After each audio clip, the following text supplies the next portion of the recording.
conocimiento de la química es de utilidad para casi todo. Esto ocurre a nuestro alrededor todo el tiempo, y su comprensión es útil para médicos, abogados, mecánicos, gente de negocios, bomberos y poetas, entre otros. La química es importante, no hay duda de eso.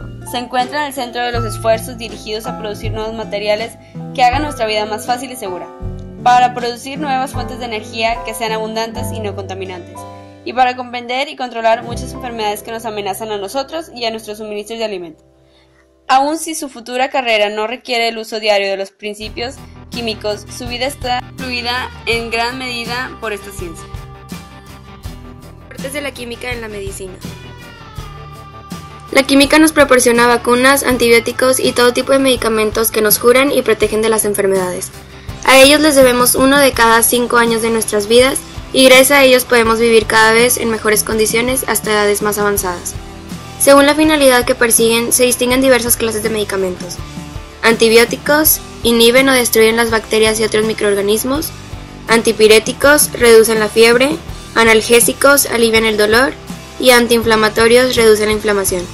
Por otra parte, el descubrimiento de nuevas moléculas químicas favorece la posibilidad de trasplantes de tejidos y de órganos y las nuevas terapias genéticas que en nuestra postura personal creemos que fomenta el desarrollo a más y mejores condiciones de vida. Las prótesis ortopédicas, las válvulas cardíacas, los órganos artificiales o el hilo quirúrgico están hechos de productos químicos de alta tecnología. Las jeringuillas, las bolsas para sangre y sueros, el esparadrapo, el alcohol, el agua oxigenada y la anestesia son productos habituales, pero no por ello de menor importancia en nuestras vidas.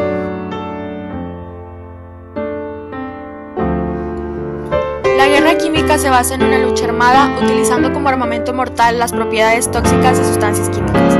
Sin embargo, las armas utilizadas en las guerras son hechas por productos químicos.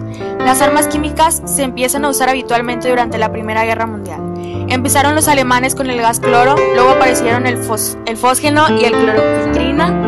En 1917 los alemanes crearon el gas mostaza, que es un líquido relativamente poco volátil y afecta los pulmones, la piel, los ojos y además adhiere a la ropa de material de guerra. Creemos que la química es muy utilizada, por no decir totalmente, en este apartado, porque al tener guerra, las armas químicas y todas las consecuencias de ellas son tratadas con la química, por ejemplo la penicilina en la guerra. En conclusión, la química fue y es utilizada en la guerra para la producción de armas. Hubo varias discusiones sobre el peligro de estos artefactos y varios tratados, que fueron descartados o simplemente ignorados.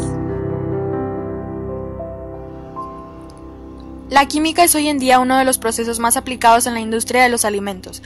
A través de ella, los alimentos sufren ciertas transformaciones o modificación para su propia conservación, mejorando así las propiedades que lo constituyen. En nuestro parecer, sin ella jamás podríamos disfrutar de un alimento refrigerado o no podríamos conservar los alimentos tanto tiempo como normalmente lo hacemos. Los procesos utilizados en la industria de alimentos constituyen el factor de mayor importancia en las condiciones de vida y en la búsqueda de soluciones que permitan conservar las características de los alimentos por largos periodos, utilizando procedimientos adecuados en la aplicación de sustancias químicas en los alimentos, tales como el enfriamiento, congelación, pasteurización, secado, ahumado, conservación por productos químicos y otros de caracteres similares que se les puede aplicar estas sustancias para su conservación y el beneficio humano. Al reflexionar el apartado queda claro que en cuestión de la industria alimenticia, la química está más que presente en muchos aspectos, tales los de su conservación, proceso y su propia higiene. Química y el calentamiento global. El calentamiento global es generado por la actividad química del hombre. El planeta en la actualidad está viviendo una crisis ambiental en cuanto a los aumentos exorbitantes de dióxido de carbono, elemento químico que es sintetizado por los planetas y algas encargadas de la transformación de CO2 a oxígeno, elemento vital para la vida a todo ser. Son muchos los productores, las grandes y conocidas industrias son las que predominan la sobreproducción de este. Las industrias no son de todo culpables por estas emisiones. El ser humano en la actualidad está invirtiendo en la aceleración del calentamiento del planeta. El hombre siempre se ha caracterizado por tener ambiciones claras, actividades que hacen aumentar el calentamiento del planeta. Una vez mencionado el calentamiento global, esto nos trae a relucir un tema que ha sido muy hablado durante los últimos 10 años, el deshielo de los polos.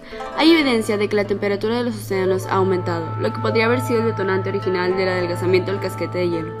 La temperatura de la superficie de la Tierra también está cambiando y afectando el calentamiento. El año 2014 fue el más cálido registrado desde que hay mediciones, en 1880. ¿Cómo afecta todo esto a los polos del planeta? Sabemos que la mayor parte de este calentamiento se ha producido en los últimos 30 años, pero el aumento ha sido especialmente acentuado en los últimos 10, agravando la situación del deshielo en el Ártico y la Antártida. Lo relevante es saber cómo solucionar este problema. En nuestras investigaciones, algunas posibles soluciones al deshielo de los polos serían: 1. Disminuir la producción de CO2, dióxido de carbono, que altera la capa de ozono. 2. Crear conciencia y persuadir a las personas sobre el daño que puede causar este fenómeno y cómo disminuirlo. 3. Apoyar y dar seguimiento a las investigaciones sobre la reestructuración de la capa de ozono.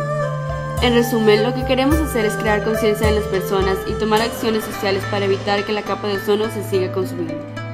A pesar de haber contestado muchas de nuestras dudas y de haber encontrado posibles soluciones a este fenómeno, aún quedan muchas preguntas por resolver, tales como ¿cómo podremos reparar todo el daño que nosotros mismos hemos hecho? ¿O en cuánto tiempo se podrá reparar? La química tiene un papel sumamente importante en nuestra vida diaria, ya que nos rodea en todos los sentidos, desde los medicamentos que tomamos cuando nos enfermamos hasta los alimentos que consumimos diariamente.